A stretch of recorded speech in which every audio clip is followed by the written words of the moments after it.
Përshëndetje për dita të gjithëve, ndodhemi në Burnazi.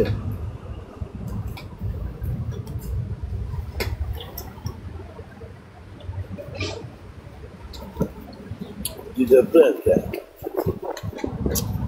ditë e mallkuar.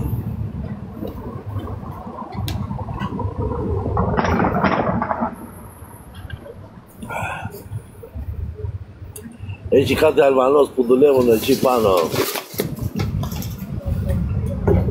Ja, shikojnë ku po punojnë shqiptarët. Në Kalupa, Kalupa Gjin. Shikojnë, ka djelarë.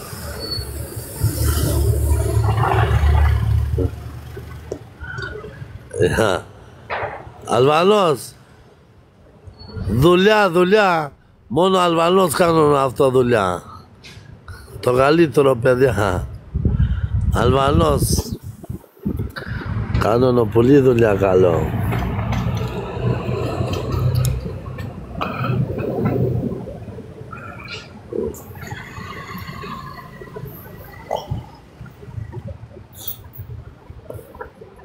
Τι να τα κάνω τα λεπτά.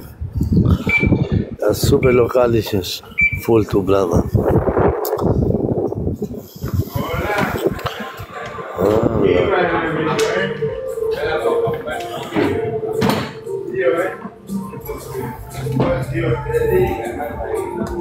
Καμιά γλυκό έχεις εδώ? Τι να έχω? Γλυκό. Γλυκό? Ναι, όχι. Έχω. Κρέπες, pancakes. Φάξε ένα κρέπες. Κρέπα? Ναι. Σοκολάτα, μπισκότι, μόνο σοκολάτα. Μπράβο. Σοκολάτα, μπισκότι. Ναι. Βάλε και άμα έχει λίγο μπανάνα. Ναι. Βάλε. Αυτά.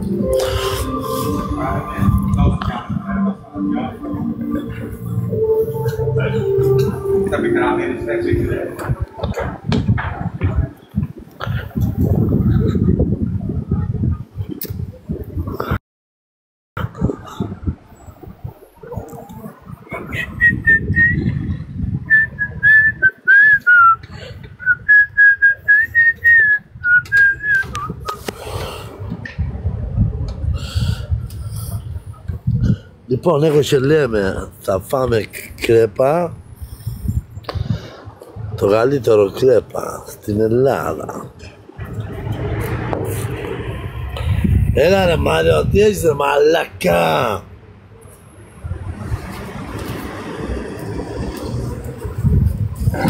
Έχεις τίποτα μαζί μου? Τι θέλεις ρε? Θέλεις να το σκοτώσω? Θέλεις ένα τσιγάρα με φίλτρα, ένα μαλμπόρο μαλακό με 6 ευρώ? Τι θέλεις ρε μαλάκα, τι έχεις? Εγώ είμαι Αλβανός ρε μαλάκα. Ό,τι θέλω κάνω.